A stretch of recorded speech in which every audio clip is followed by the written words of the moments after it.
Maka Nabi Adam alaihissalam turun di sekitaran Asia Selatan atau Sri Lanka. Sedangkan Siti Hawa Allah Subhanahu wa taala turunkan di kota Jeddah.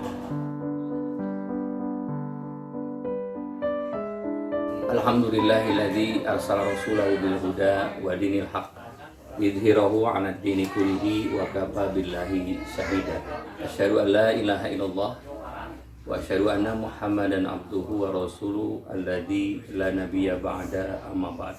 Qala Allah Ta'ala fil Qur'anil Karim, a'udzu billahi minasy syaithanir rajim.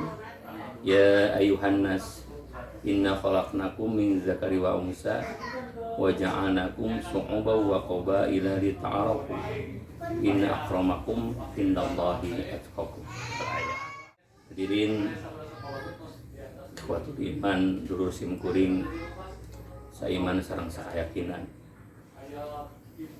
Penduduk dunia yang sekarang berjumlah 7 miliar itu berasal dari satu ayah dan satu ibu yang sama, yaitu Nabi Adam alaihissalam beserta Siti Hawa. Dulu 8.000 tahun setelah penciptaan jin, maka Allah Subhanahu wa taala menciptakan manusia, yaitu Nabi Adam alaihissalam. Maka ketika Allah Subhanahu wa taala memerintahkan Nabi Adam alaihissalam untuk keluar dari surga dan ditakdirkan Allah Subhanahu wa taala untuk turun ke bumi, maka Nabi Adam alaihissalam turun di sekitaran Asia Selatan atau Sri Lanka. Sedangkan Siti Hawa Allah Subhanahu wa taala turunkan di kota Jeddah. Jarak yang begitu jauh, perpisahan yang begitu lama, dicatat oleh ahli sejarah bahwa Nabi Adam alaihissalam berserta Siti Hawa itu berpisah 200 tahun. Mereka berpisah dan akhirnya Allah pertemukan di Jabal Rahmah. Itu adalah tubuh di mana Nabi Adam alaihissalam bertemu dengan Siti Hawa. Jarak yang begitu jauh antara Sri Lanka dan kota Jeddah. Ikhwatul iman yang saya cintai, yang saya muliakan, Allah Subhanahu wa taala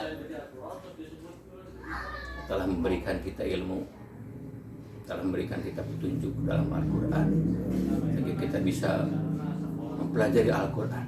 Allah Subhanahu wa taala menurunkan Al-Quran yang berjumlah 6.636 ayat. Itu bukan hanya untuk mengurus kehidupan manusia mengenai ibadah, sholat, zakat, saum, dan haji saja, tapi mengurus kehidupan manusia dari detik per detik.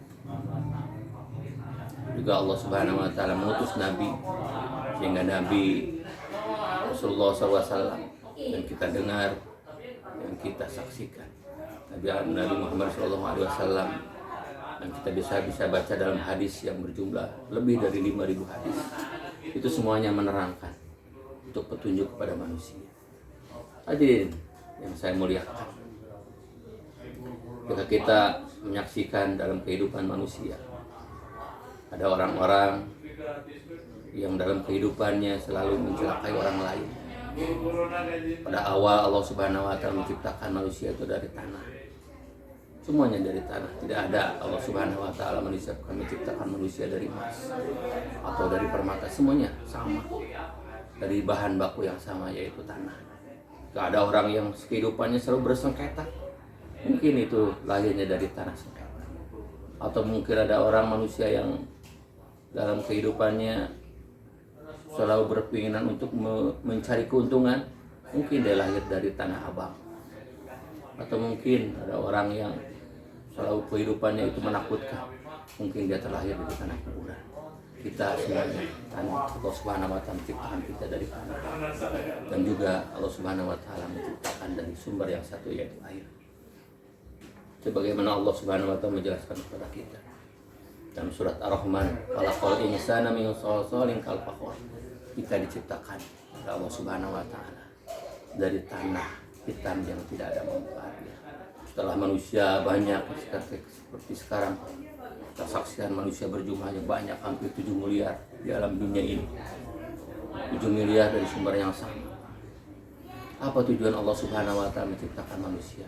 Tidak lain illa lita'arafu, untuk saling mengenal, bukan untuk saling bersaing, untuk saling menjatuhkan.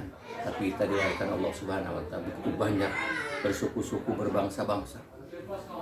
Seperti Indonesia, sukunya banyak, bangsanya juga banyak. Tapi kita dicari oleh Allah Subhanahu wa Ta'ala itu untuk bertaaruf, saling mengenal. Sehingga Rasulullah SAW menjelaskan, ta'alamu min ashabikum, pelajarilah nasab-nasab. Pelajarilah nasab-nasab.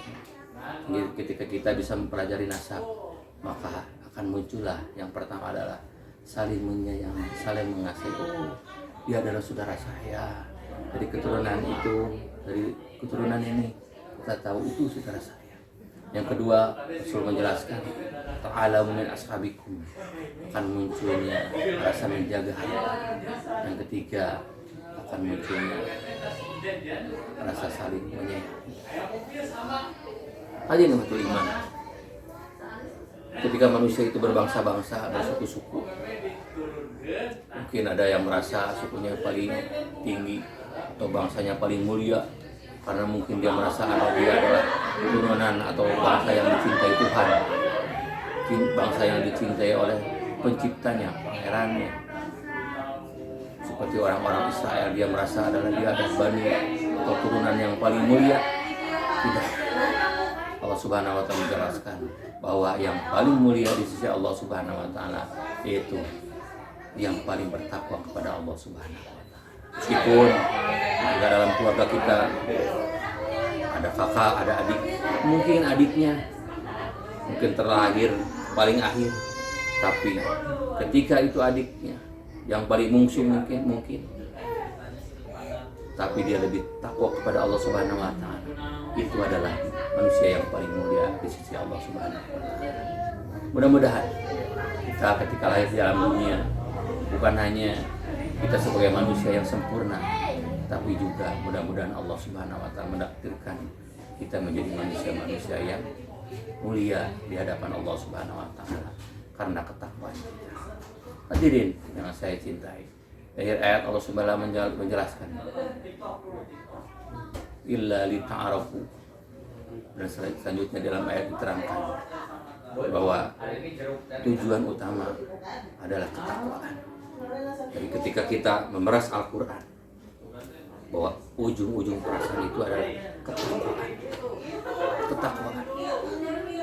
Jadi Al-Quran mengajarkan kita bukan hanya keimanan, iman ditingkatkan menjadi takwa. Mudah-mudahan kita semua ketika mempelajari Al-Quran, mengenal hadis-hadis dari Rasulullah SAW, bisa meningkatkan ketakwaan kita kepada Allah Subhanahu wa Ta'ala. Mungkin itu cukup sekian yang dapat saya sampaikan. Mudah-mudahan ini ada bisa jadi ilmu nafi'an yang kasih biha maupun intisafan ta'ala, ilmu yang bermanfaat khususnya buat saya pribadi yang masih belajar untuk kekuatan iman semuanya. Tutup dengan doa, Allahumma gfirli wali walidayya warhamhuma kama rabbayani shaghira rabbana atina fid dunya hasanah wa fil akhirati hasanah wa qina adzabannar. Assalamualaikum warahmatullahi wabarakatuh.